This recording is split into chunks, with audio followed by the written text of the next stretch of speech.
आदि शंकर जी का मानना था यदि एक ही उपनिषद पढ़ना पड़े तो मांडुक्य उपनिषद होना चाहिए, क्योंकि यह छोटा भी है और ठोस भी है और यह अध्यात्म ज्ञान के गहरे रहस्य को अच्छी तरह समझाता भी है। उपनिषद में ओम के सिद्धांत का वर्णन है। ओम के 3 तत्व हैं, आ, उ तथा मा, जो मनुष्य चेतना की 3 अवस्थाएं दर्शाता है। पर ब्रह्म संसार में भौतिक, सूक्ष्म तथा करणीय रूपों में प्रकट होते हैं। एक ही सत्य, वह एक ही ब्रह्म संसार में अनंत विविध बदलने वाली और स्थानांतरण होने वाली वस्तुएं बन जाते हैं, जिन्हें हम अपनी चेतना की अलग अलग अवस्थाएं में देखते हैं, जिनका हम अनुभव करते हैं और जिन्हें हम भोगते हैं। उपनिषद में 4 अवस्थाएं का वर्णन है। पहली है जागृत अवस्था, दूसरी है नींद में सपनों की अवस्था, तीसरी है बिना सपनों वाली गहरी और पक्की नींद की अवस्था और चौथी है समाधि की अवस्था, अति उत्तम चेतना की अवस्था, जहां मनुष्य अपनी बाकी तीनों सामान्य चेतनाओं से ऊपर उठकर परम सत्य परम ब्रह्म में विलीन हो जाता है। ये सभी अवस्थाएं तो भगवान के विभिन्न रूप हैं, जिनमें आखिरी अवस्था ही सबको और सब कुछ शामिल करने वाली है और अनंत आखिरकार यही सत्य है। रहस्यवाद चेतना का जो परम है वह एक ही ब्रह्म, वही सभी धर्मों का भगवान है। माना जाता है कि सभी वेदों का ज्ञान और उनकी सारी विविधता संक्षिप्त में मांडुक्य उपनिषद के 12 श्लोकों में समेटी हुई है। यह भी माना जाता है कि यह एक ही उपनिषद अकेला ही मनुष्य की मुक्ति और परम गति दिलवा सकता है। उपनिषद अक्षर ओम अनश्वर है, यही सब कुछ है, यही सारा जगत है और यही सारी सृष्टि है। ओम भूत, वर्तमान और भविष्य है और जो कुछ भी भूत, वर्तमान और भविष्य से भी परे है वह ओम है। ओम भूत से भी पहले है और ओम भविष्य के बाद भी है। यह सारा जगत, यह सारी सृष्टि सब कालों में रहने वाला अनंत पर ब्रह्म है। सारी सृष्टि में कुछ भी ऐसा नहीं है जो ब्रह्म ना हो। ब्रह्म ही सब कुछ है और सब कुछ ब्रह्म ही है। आत्मा भी ब्रह्म है। उसी आत्मा के 4 भाग हैं, उसकी चेतना की 4 अवस्थाएं हैं। आत्मा के पहले भाग को वैश्वानर कहते हैं। यह मनुष्य की जागने की सामान्य अवस्था है, जो सब जीवों के लिए एक जैसी और बराबर है, जहाँ वह वास्तविकता का अनुभव करता है। यहाँ मनुष्य का ध्यान बाहर की तरफ होता है। उसकी सभी इंद्रियाँ और उसकी सारी चेतना बाहर की तरफ होती है। यहाँ उसे केवल बाहरी दुनिया जैसी उसे वह दिखती है, उसे उसी का एहसास होता है।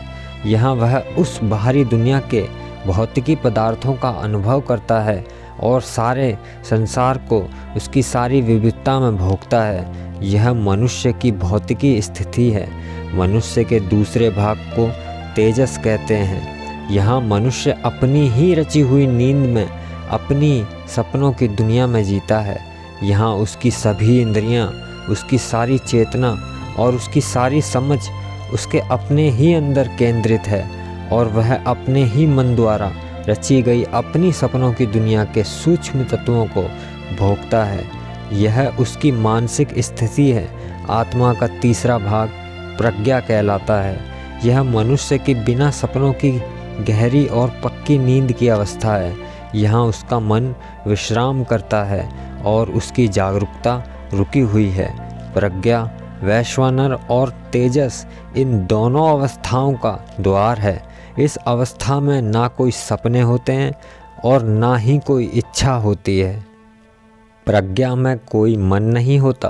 प्रज्ञा में भ्रम से अलगाव नहीं होता। इस अवस्था में मनुष्य भ्रम के साथ एक हो जाता है।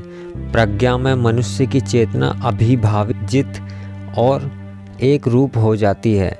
वह आनंद से विभोर हो जाता है और केवल आनंद ही भोगता है। यह उसकी बौद्धिक स्थिति है। लेकिन जो ऐसी गहरी नींद में है वो तो सोया हुआ है और वह यह सब नहीं जानता। यदि वह यह सब जान ले कि प्रज्ञा की अवस्था में वह पर ब्रह्म के साथ एक हो जाता है, तब उसके लिए स्थायी और अनंत काल तक रहने वाले आनंद और शांति के द्वार खुल जाएंगे। आत्मा का चौथा और आखिरी भाग तुरिया कहलाता है। यह मनुष्य की समाधि की अवस्था है, उसकी परम जागरूकता की अवस्था है। इस अवस्था में केवल सर्वोच्च प्रभु, केवल वह पर ब्रह्म ही है, इसके अलावा और कुछ नहीं है। तुरिया में ना अंदर की तरफ देखा जाता है, ना बाहर की तरफ। ना बाहर की दुनिया की चेतना है, ना भीतर की दुनिया की, ना भीतर बाहर मिलाकर दोनों की यहाँ जागरूकता और चेतना का निलंबन भी नहीं है। यहाँ ना बाहरी वस्तुओं को जाना जाता है, ना भीतरी वस्तुओं को। तुरिया चेतना का समूह नहीं है, वह जानने की स्थिति नहीं है, वह ना जानने की स्थिति भी नहीं है, वह ना ही वह कोई जानकारी है। उसे ना देखा जा सकता है, ना समझा जा सकता है। उसे नाम नहीं दिया जा सकता, उसका वर्णन नहीं किया जा सकता और उसे परिभाषित नहीं किया जा सकता। उसे पकड़ा नहीं जा सकता। वह इंद्रियों, मन, बुद्धि तथा सभी सीमाओं के भी परे है। उसका कोई विशेष चिन्ह या निशान नहीं है। वह सभी कर्म की क्रियाओं का, सभी वस्तुओं का तथा सभी संबंधों का भी अंत है। वह सर्वशक्तिमान है और वह सब कुछ जानने वाला है।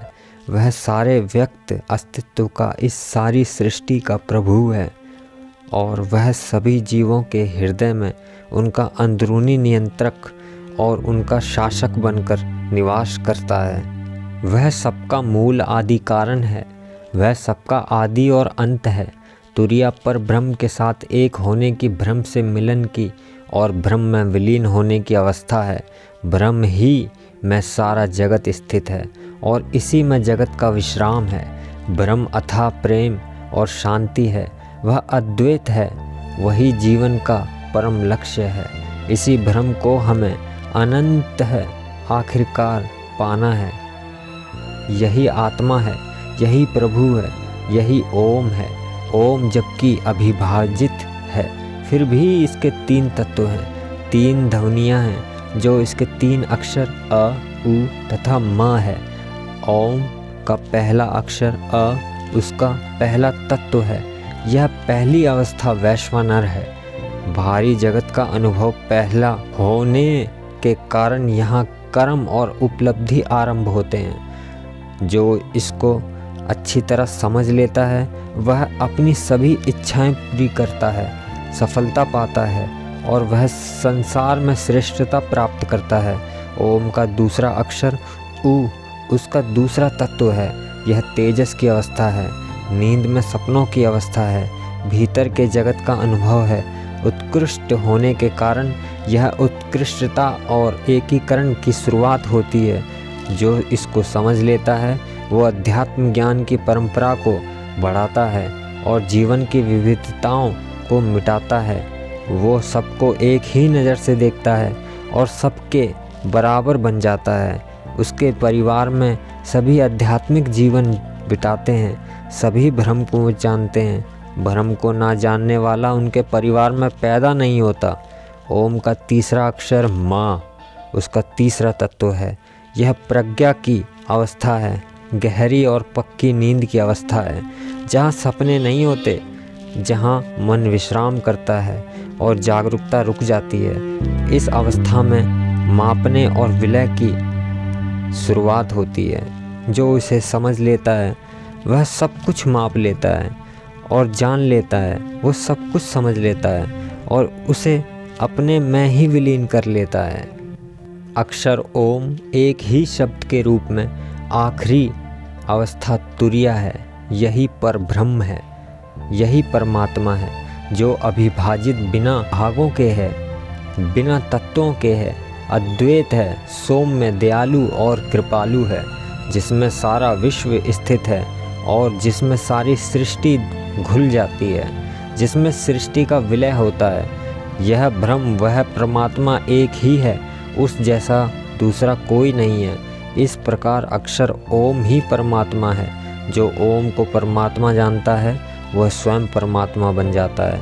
वह अपनी आत्मा द्वारा उस परमात्मा में प्रवेश करता है, उसमें विलीन हो जाता है और वह सचमुच वही परमात्मा बन जाता है, वो सचमुच वही परमात्मा बन जाता है।